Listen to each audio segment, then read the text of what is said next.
again, my name is Morgan, and if you're new here, in the spring of 2023, I will be attempting a northbound thru hike of the Appalachian Trail.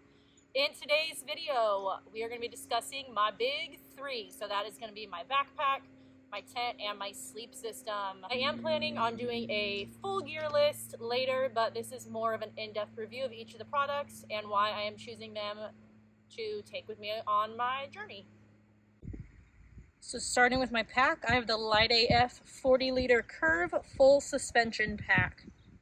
This pack is a full suspension pack, which as you'll see, there are these suspensions here, which are actually curved metal stays. They are removable, so if for some reason I get my base weight down low enough and do not want them, I don't have to have them, but I'm definitely going to start off with them. It is advertised as a 40-liter pack, but that is only counting the internal space. As you can see, there is quite a bit of space. That is not counting the huge front pouch, the water bottle pockets, and the bottom pocket. So next I'm going to talk about some of the features of this pack, starting with the front of the pack. On the front, you'll notice that large mesh pouch. I'm a huge fan of that. You can fit a lot of things in it. You'll also see on the bottom, there is this little V-loop. I love that to be able to strap my pad onto it or any other things such as my tent or anything else I might want to carry. The V-loop is a special customization for a little bit extra charge, as well as my bottom pocket here. If you'll notice, one side has a large opening where you can stick items, and on the other side there is a small opening where you can stick things such as trash. You can fit a lot of stuff in there, and I usually like to put camp shoes if they're small enough camp shoes, but I will see what I end up putting down there. The pack also has these large side water bottle pockets with a drawstring in case you want to make them tighter. It can fit 2 smart water bottles, so big fan of that. There is also a small notch taken out of the bottom of the water bottle pockets, which is really great, especially when it is rainy or dirty. It helps keep the water bottle pouch a lot cleaner. Also on the front of the pack, I have these shock cords for the trekking poles. And I also have an ice axe loop, but I have a feeling I probably will not need that on this trip. The top of the pack is a roll top closure. I also modified my pack to have a V-strap on the top because in California, sometimes you have to carry bear canisters, but mostly I just like having a safe place to secure my gear, and I know that it's not gonna go anywhere when it's under this V-strap.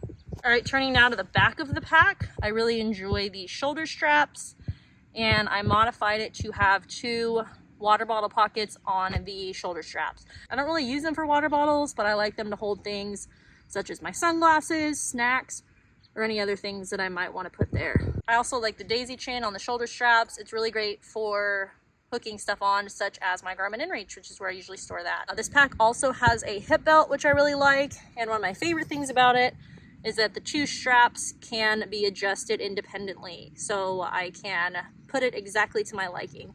You'll also notice I don't have any hip belt pockets, and I'm going to talk about that here just in a minute. This pack also has a sternum strap, which just helps me feel a little bit extra secure. Going down the side of the pack, that's what it looks like. I mentioned earlier how I do not carry hip belt pockets. That is because I use the Light AF fanny pack. It's just the same pattern as my pack. I started with hip belt pockets, but I found them a little bit difficult to constantly be getting into, so I switched to a fanny pack. It has lots of room for snacks and other valuables, and it also has this cool little extra pocket. I really enjoy the mesh pouch in the front too, because I can stick trash or things I really want to get to quickly. So I'll be carrying the Light AF fanny pack along with my pack.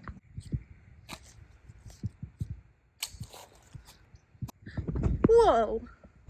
So for my tent, I have the Z-Packs Duplex tent. It is a 2-person tent. I wanted to make sure I had plenty of room since I'm going to be out there for months on end to be able to spread my stuff out. Why is it in the blue, you may ask? To be honest, because it was the cheapest. So I feel like the blue was also the classic color, but mostly because I didn't want to spend the extra $50. The Duplex has entrances on both sides, so it doesn't really matter which way you set up your tent because you can get out on both sides, which is great. This tent will close all the way when it is raining or cold, but you can also roll open the flaps if you want a little bit of a breeze and help you get in and out. And that is what the tent will look like with the side flaps rolled up. As you can see, they roll up nice and neat so that you don't have to worry about them flapping open. It is a trekking pole tent, which means it requires 2 trekking poles to set up. And as you can see, there is a large mesh opening to help you get in and out of the tent. All right, looking inside the tent, if you look at the inside wall, it is meant for water to run down and out. There is a mesh, so you don't have to worry about bugs getting in, but hopefully the water will run out of the tent instead of in the tent, but you know, we'll see how that goes. I also really enjoy, there's these mesh pockets on each side to store things that I don't want to lose. I like to put my headlamp, my phone, just other things in those mesh compartments. I do want to mention that I did modify this tent slightly, and I hung a little clothesline on the ridge of it, and I really enjoy that to put my clothes at the end of the day. 1, because I always know where they are, and 2, so they can at least kind of air out. I know this is a little bit of a fancier option, and there's plenty of other tents out there that you can go with, but I went with the duplex for 3 reasons. Number 1, I really wanted a tent that was Dyneema. The AT is very much known for their rain, and I didn't want to carry a bunch of extra water weight if we did get a downpour. So that's why I wanted something for sure that was Dyneema. Number 2, I really wanted a 2-person tent. I've tried 1-person tents. I'm not a huge fan of them, especially for a trip of this length. I wanted to be able to spread my stuff out and not feel so contained. I know it rains a lot on the AT, and if for some reason I'm stuck in my tent for half the afternoon and the nighttime, I don't want to feel like I'm just kind of squished in there. Also, I don't really want to be touching the side walls and the chance that there's water on them or condensation, and I feel like this will just help keep the water on the outside, even though single wall tent, it might happen. Number 3, I really wanted to do a trekking pole tent. I did not really see the need to carry poles, because if you have trekking poles, you might as well use those. So I wanted to get something that was Dyneema, that was 2-person, and that had trekking poles. I know the duplex is a very popular option. I looked at a lot of them, and this is the one that I decided to go with. Also, as a bonus, I felt like if I liked my tent more, I might not necessarily be so inclined to spend a bunch of time in town in hotels and hostels. Yes, obviously the AT is all about experiencing those parts of the community. However, I didn't want to feel like I was needing to stay there because my tent was not something that I preferred. I wanted it to be a fun option, not necessarily a necessity.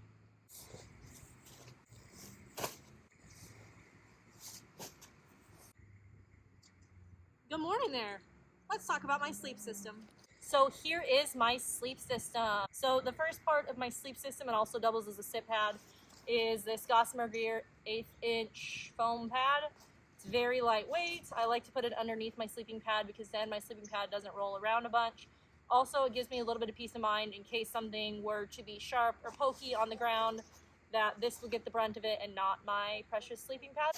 So this is my first layer of defense. This is the very first thing I put on the ground. It also adds like a half a R value. Not really much, but to be noted. Next, my sleeping pad. It is the Thermarest Neo Air X Lite in the regular wide version. I am a side sleeper, and the regular, not wide version is very narrow and not ideal. So I went with the wide version. I ended up picking the Thermarest. Has a pretty good R value. It's pretty light, to be honest, and it's a little more heavy duty than some of the pads, but definitely still poppable. So hopefully this thing will hold up. We will see, to be determined. Attached to my sleeping pad is the Xped UL in the large version. It is a blow-up pillow. It is pretty light. I mostly got this pillow, to be honest with you, because of the sides here. I had one night where I had a pillow with no straps, and it basically kept flying out from underneath my head, and I did not sleep well, and I hated it. So I vowed never again. So I got this because I was able to tie a shock cord modification. Actually, I got this from Z-Packs because I was being lazy, but you could probably make your own. It has a shock cord modification and then this little hook on the end, so it'll hook under my sleeping pad and onto the other side. And that way it'll stay firmly on my sleeping pad. It is decently comfortable for a camp pillow. That's pretty much all I need, so for now it is going with me. Moving on, I decided to go with a sleeping bag liner. I kind of flip-flop back and forth between taking one and not taking one. I decided to take one, and if I send it home, I send it home, but I would rather have it and not need it, because one of the things I'm a little bit worried about is the cold, and I don't really want to risk that. So This is just the Cedar Summit Thermalite. It is the lightweight version. I didn't go with the super heavy one because I figured if I really liked it, I could keep it the whole time. Also has an added bonus of you can toss this in the washing machine and keep it clean and keep your bag clean. So that's just a bonus, but mostly I got it for the warmth. I will probably get rid of it at some point, but for now it is coming with me. And last but not least, the main event, it is onto the quilt. It is the Enlightened Equipment 10 Degree Revelation. I am starting a little bit on the earlier side of the season, so I wanted to make sure I had something that was nice and warm. Again, I feel like paired with the sleeping bag liner should be hopefully more than enough. I feel like the 10 degree quilt paired with the liner that it's supposed to add like 8 extra degrees or something should be a decent combo. If not, I'll fix it later. But for now, I'm going to start with the 10 degree quilt. I've had this quilt for a couple years now. I really like it.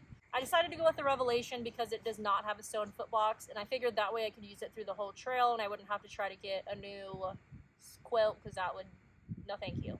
So I like this that you can actually close the foot box in during the winter and have just a regular closed foot box quilt. Or if you want, you can open it up and the foot box will open and you can actually make it into a big, like a blanket.